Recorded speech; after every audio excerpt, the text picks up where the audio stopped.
The millionaire's son was born deaf, until she pulled out something mysterious and the impossible happened. "I promise you'll hear again," the homeless girl whispered, her dirt-stained fingers trembling as she reached toward the boy's ear. In the shadow of Manhattan's most expensive penthouse, where champagne flowed like water and silence was a luxury no money could break, something impossible was about to shatter everything a father thought he knew about power, medicine, and love. The October rain hammered against the floor-to-ceiling windows of Sterling Tower, each drop a reminder that even nature didn't care about Marcus Sterling's billions. He stood in his corner office on the 47th floor, phone pressed to his ear, negotiating a merger that would add another zero to his net worth. Below him, the city sprawled like a kingdom he'd conquered through ruthlessness and vision. But kingdoms mean nothing when your son can't hear your voice. 10 floors above, in the penthouse suite that cost more per month than most people earned in a year, 8-year-old Ethan Sterling sat by the window, watching the rain trace patterns down the glass. He'd been born into silence, a world where his father's laughter was invisible, where music was just vibration, where "I love you" existed only in the shape of lips he'd learned to read. The doctors had a name for it: profound congenital sensorineural hearing loss. Marcus had a different name for it: the one thing money couldn't fix. He'd tried everything: the specialists at Johns Hopkins, the experimental treatments in Switzerland, the stem cell research in Tokyo, the cochlear implants that promised miracles but delivered only disappointment. 7 years of chasing hope, and Ethan remained locked in his silent prison. That afternoon, Marcus cut his meeting short. Guilt had become his constant companion, whispering that empires were worthless when you couldn't bridge the distance between yourself and your own child. He took the private elevator up to the penthouse, his reflection in the polished chrome showing a man who'd won everything except what mattered. Ethan was where he always was, alone with his thoughts, staring at a world he could see but never fully touch. Marcus knelt beside his son, placing a hand on his shoulder. Ethan turned, and his face lit up with a smile that broke Marcus's heart every single time. The boy signed rapidly, his small hands dancing through the air with grace Marcus had tried and failed to fully master. "What are you thinking about?" Marcus signed back, his movements clumsy compared to his son's fluency. Ethan's hands moved again. "I'm thinking about what thunder sounds like." "Is it scary?" Marcus's throat tightened. How do you explain sound to someone who's never heard? How do you describe the roar of an ocean, the whisper of wind through trees, the laughter of a crowd? He'd built communication satellites that connected continents, but he couldn't connect with his own son. "It's loud," he signed, knowing the word meant nothing. "But not scary when you know it's just the sky talking." Ethan smiled, but Marcus saw the longing behind it. His son was growing up in half a world, and no amount of wealth could make it whole. That evening, Marcus made a decision he'd been avoiding for months. He would take Ethan outside, into the real world, beyond the sterile luxury of their tower. The boy spent too much time isolated, protected from everything including life itself. They would go to Central Park, just the two of them, and pretend to be normal for an afternoon. The park was alive with autumn colors, trees burning gold and crimson under a sky that had finally cleared.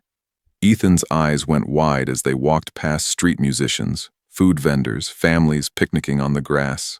He could see it all, feel the vibration of drums through his feet, but the music itself remained locked away. They stopped near Bethesda Fountain, where water cascaded in crystalline arcs. Ethan ran forward, enchanted by the spray catching the light. Marcus followed, watching his son with a mixture of joy and sorrow. This was happiness, yes, but it was happiness with a ceiling, a limit imposed by biology and fate. That's when she appeared. At first, Marcus barely noticed her. Just another face in the crowd, another person who belonged to the city in ways his money never let him. But then he saw her watching Ethan with an intensity that made him uneasy. She was young, maybe 17, with tangled dark hair and clothes that had seen too many streets, too many nights. Her feet were bare despite the October chill, and she carried a worn backpack covered in patches and pins. Street kid. Homeless. Probably looking for a mark, someone to hustle. Marcus moved closer to his son, protective instinct kicking in.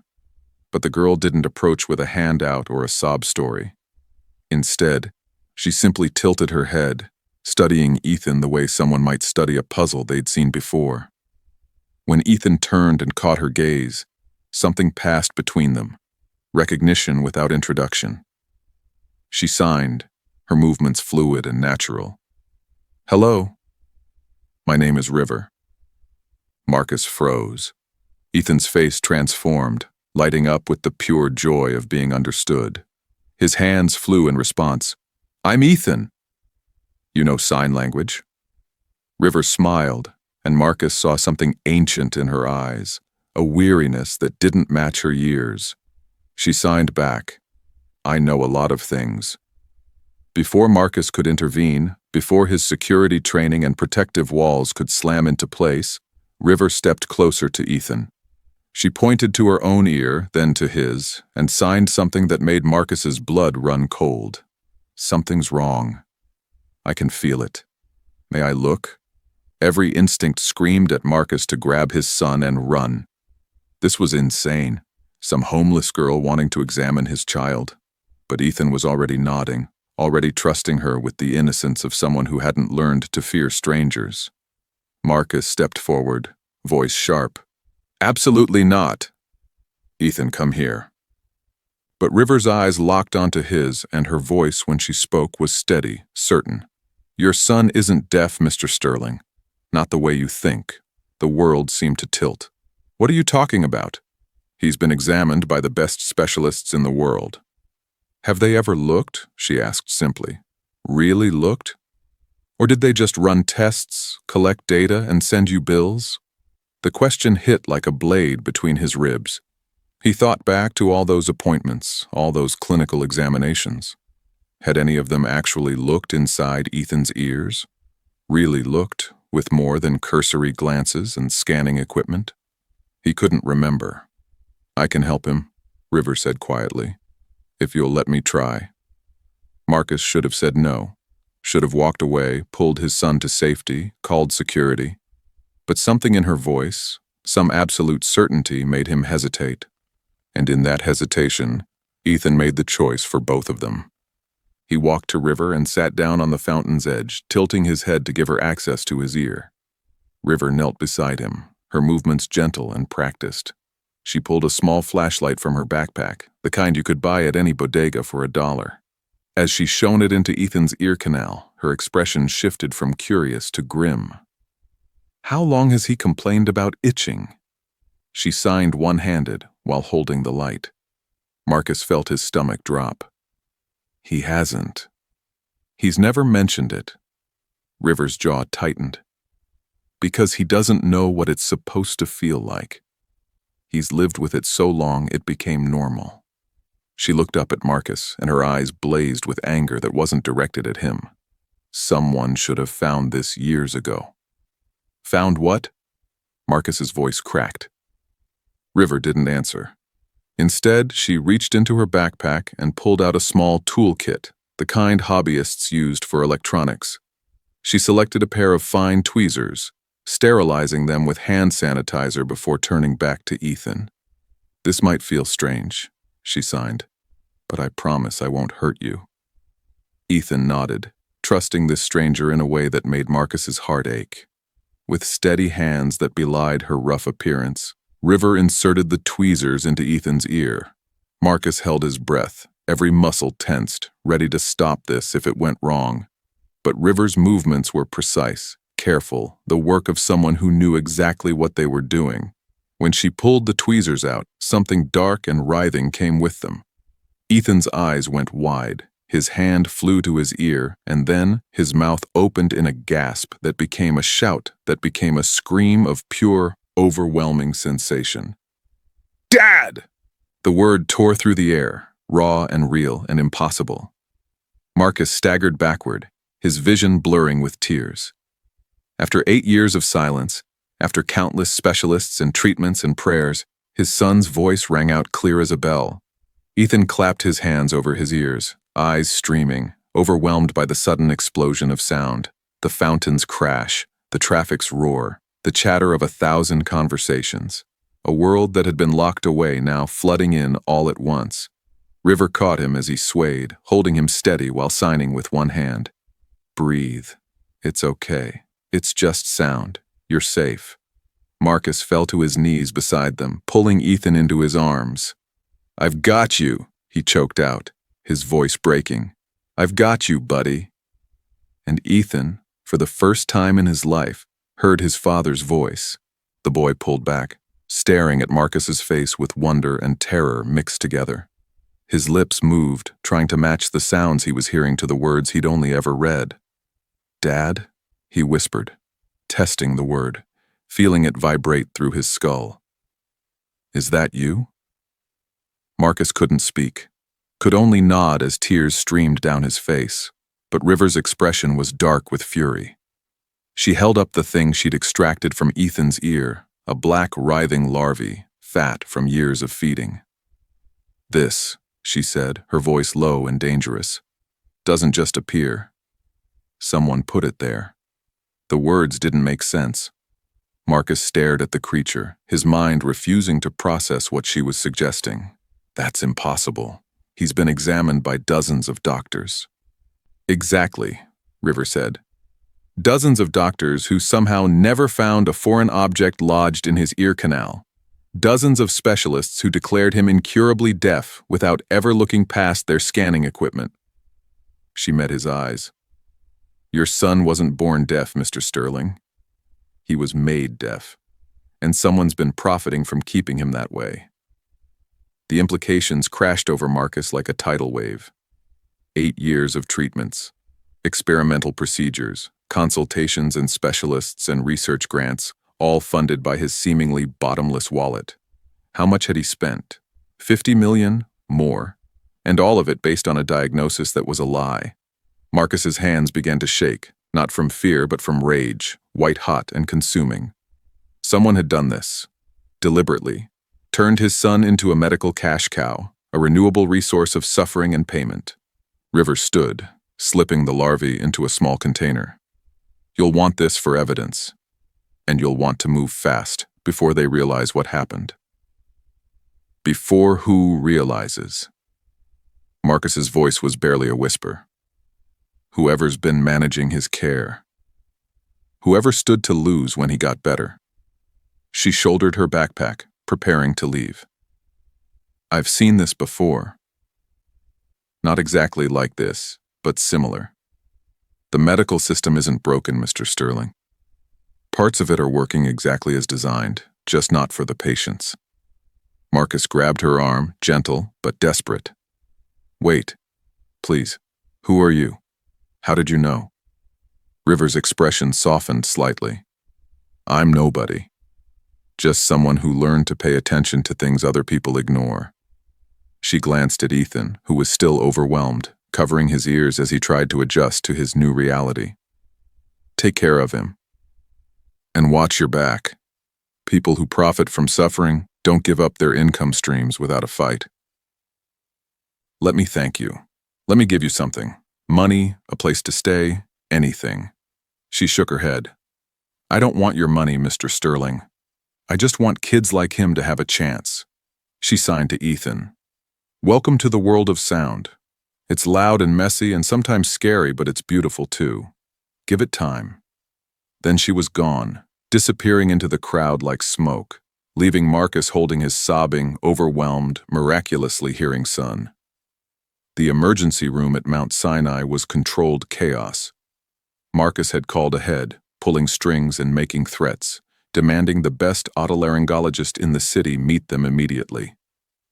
Dr. Sarah Chen arrived within 20 minutes, her expression shifting from annoyed to shocked as she examined Ethan. My God, she breathed, studying the larvae under a microscope. This is a botfly larvae from South America. It doesn't just appear in New York City, and it certainly doesn't lodge in ear canals without help. What are you saying? Marcus demanded, though he already knew. Dr. Chen's face was grim. I'm saying this was placed there deliberately. Probably when he was an infant, young enough that any crying or discomfort would be attributed to normal childhood issues. The larvae would have grown slowly over years, blocking the ear canal and causing progressive hearing loss that would have seemed congenital. Marcus felt his world cracking apart. Why would someone do this? I can think of one reason, Dr. Chen said quietly. Look at his medical records. 8 years of treatments, consultations, experimental procedures, all billed to you, all declaring him incurably deaf.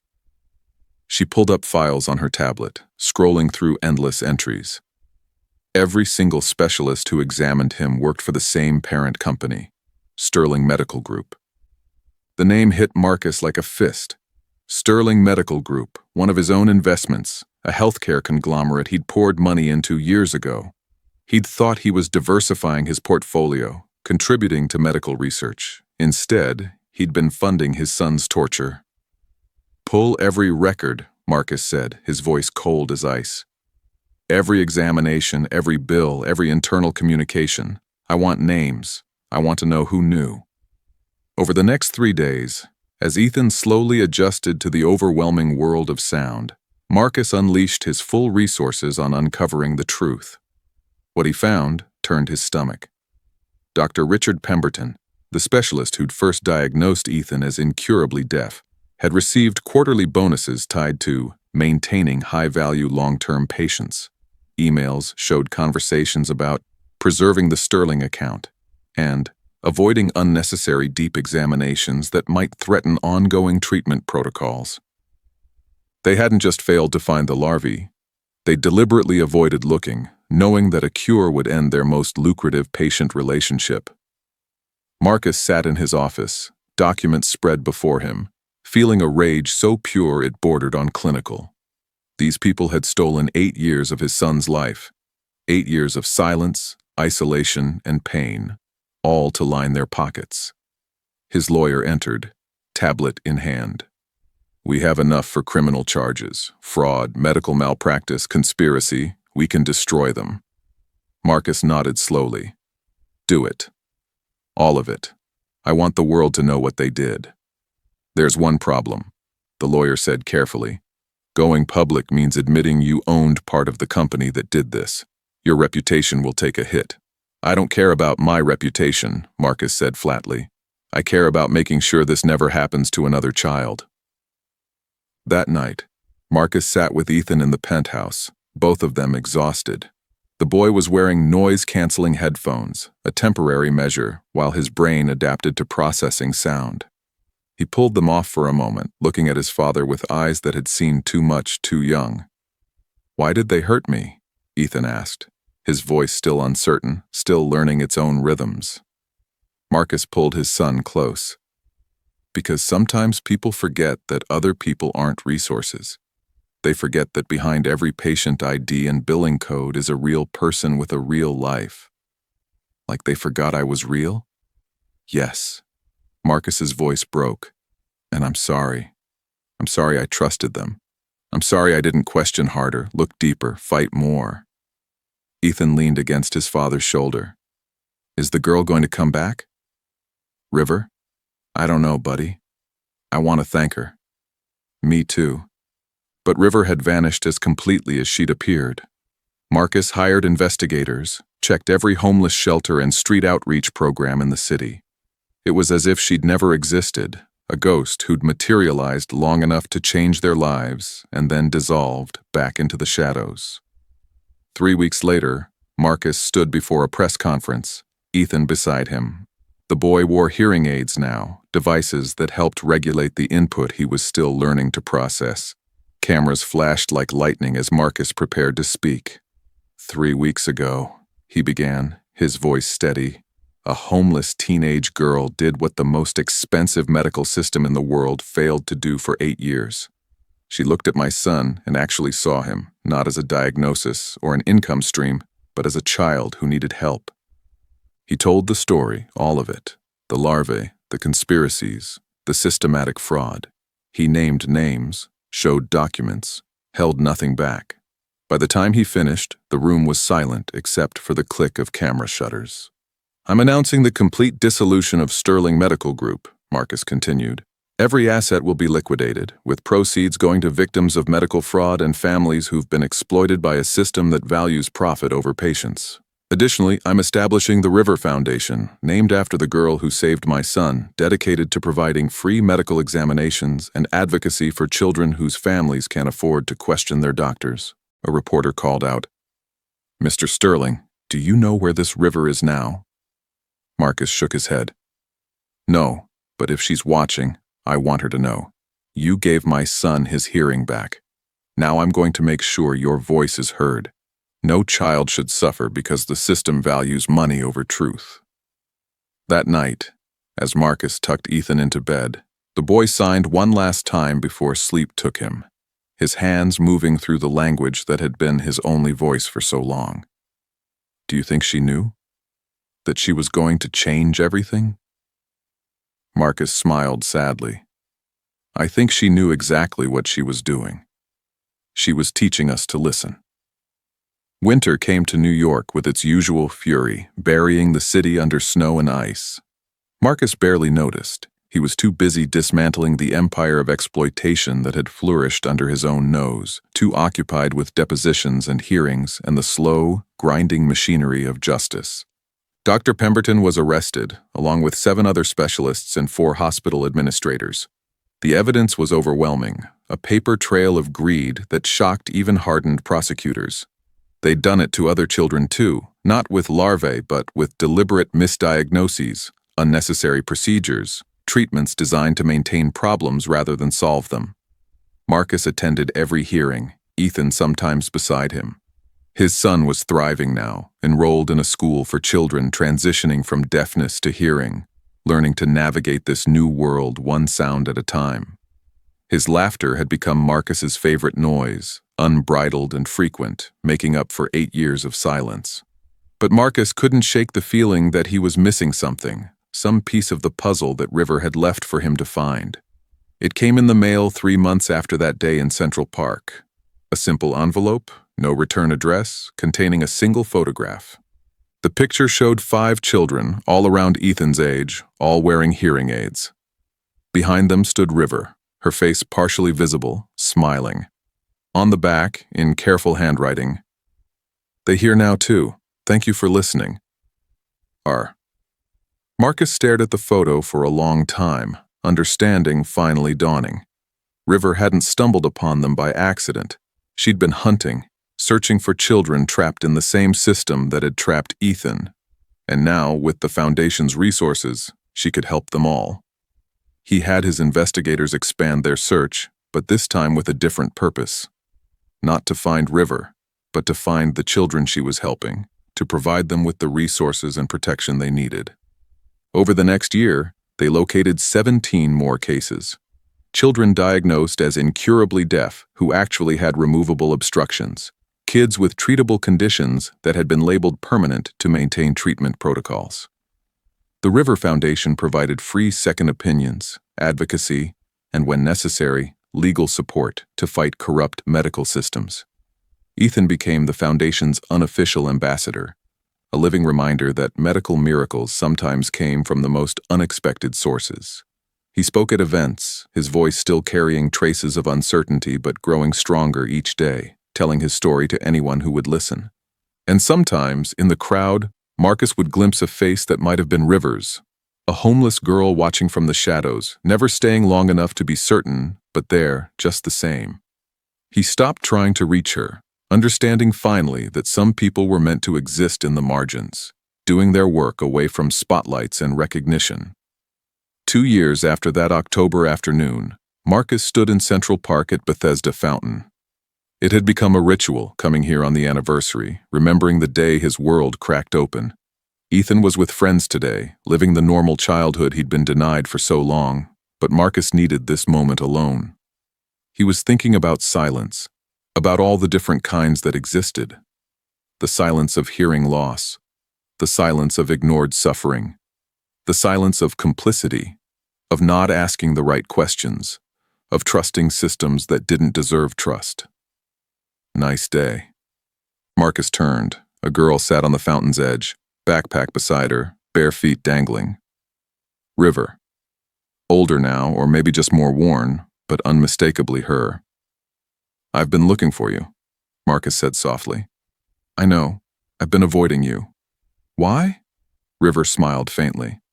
"Because you want to thank me, want to give me money, a home, all the things you think I need. But I don't need those things, Mr. Sterling. I need to keep moving, keep looking, keep finding the kids everyone else ignores." Marcus sat beside her, careful not to crowd her space. "The foundation has helped 17 children because of you. 18. Found another one in Philadelphia last week."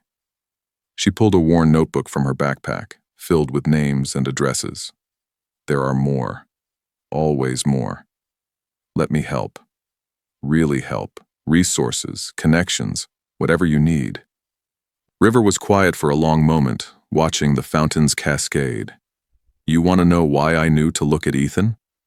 Why I understood what was happening?" "Yes. My brother," she said quietly. "They did the same thing to him. Not larvae, but deliberate misdiagnosis. Kept him sick to keep the treatments flowing. By the time I figured it out, he was gone." Her voice cracked. "I couldn't save him. But I can save others." Marcus felt tears prick his eyes. "I'm sorry. I'm so sorry. Don't be sorry. Be better. Use what happened to Ethan to change things." She stood, shouldering her backpack. "That's the real miracle, Mr. Sterling. Not that he can hear, but that you finally learned to listen." "Wait," Marcus said as she prepared to leave. "At least tell me your real name." River smiled, sad and wise beyond her years. "River is my real name. I chose it because rivers keep flowing, keep moving, keep wearing down obstacles. That's what I do. That's what we all need to do." She turned to go, then paused. "Tell Ethan I said hello.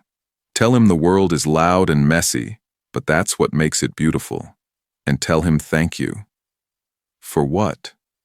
"For letting me save someone when I couldn't save my brother. For giving me hope that sometimes miracles happen in Central Park." Then she was gone, dissolving into the crowd, a river flowing through the city's veins. Marcus sat for a while longer, thinking about all the kinds of silence and all the kinds of sound. The miracle wasn't that Ethan could hear. The miracle was that they'd all learned to listen, to look beyond the obvious, to question systems that presented themselves as infallible. When he finally stood to leave, Marcus noticed something on the fountain's edge where River had been sitting. A small pin, the kind you'd attach to a backpack. It showed a simple image, an ear with a heart inside it. He picked it up, understanding the message. Hearing with your ears is one thing. Listening with your heart is something else entirely. 5 years after River walked away, the River Foundation had grown into a national organization. 63 children had been identified and treated, saved from systems that valued profit over healing. Legislation had passed requiring second opinions for certain diagnoses, mandatory deep examinations, before declaring conditions permanent. The medical landscape was slowly shifting, forced to acknowledge that oversight and ethics couldn't be optional. Ethan, now 13, was thriving. He played in his school's band, trumpet creating sounds that still brought tears to Marcus's eyes. His hearing wasn't perfect, never would be after years of damage, but it was enough. Enough to laugh with friends, enough to hear his father say, "I love you," enough to experience the world in all its chaotic beauty. Marcus thought about River often, wondered where she was, what children she was helping. The foundation received anonymous tips sometimes, letters with no return address pointing them toward cases that needed investigation. He liked to think they were from her, that she was still out there, still fighting. Because that was the truth River had taught him. The fight never ends. There would always be systems that valued profit over people, always be those who fell through the cracks, always be children whose suffering went unnoticed because no one bothered to truly look. But there would also always be people willing to look, people willing to challenge, to question, to demand better. People like River, living in the margins but changing the world from there. And people like Marcus, who'd learned the hard way that money could build empires, but only love could break silence. What would you do if you discovered your child's suffering was someone else's profit? Would you forgive, or would you burn the whole system down to make sure no one else suffered? This is more than just a story about miraculous healing. It's about the silence we all choose to ignore, the questions we don't ask because the answers might be uncomfortable, the systems we trust because challenging them seems impossible. But here's the truth. Nothing is impossible when we finally learn to listen. When we choose to see people as people, not as resources or revenue streams. When we value compassion over profit, truth over convenience. If this story moved you, if it made you think about the silences in your own life, share it. Share it, because someone else needs to hear that miracles sometimes come from the most unexpected places. Share it because a barefoot girl with nothing taught a billionaire everything. Drop a comment below. What silence in your life have you been ignoring? What questions have you been afraid to ask? Your story might be the one that saves someone else. And if you want more stories that challenge what we think we know about power, wealth, and the systems that shape our world, don't forget to hit that subscribe button. Because sometimes, the most powerful stories are the ones that force us to listen with our hearts instead of just our ears. The real miracle isn't what River did for Ethan. It's what you'll do with this story now that you've heard it. Will you stay silent, or will you finally start listening?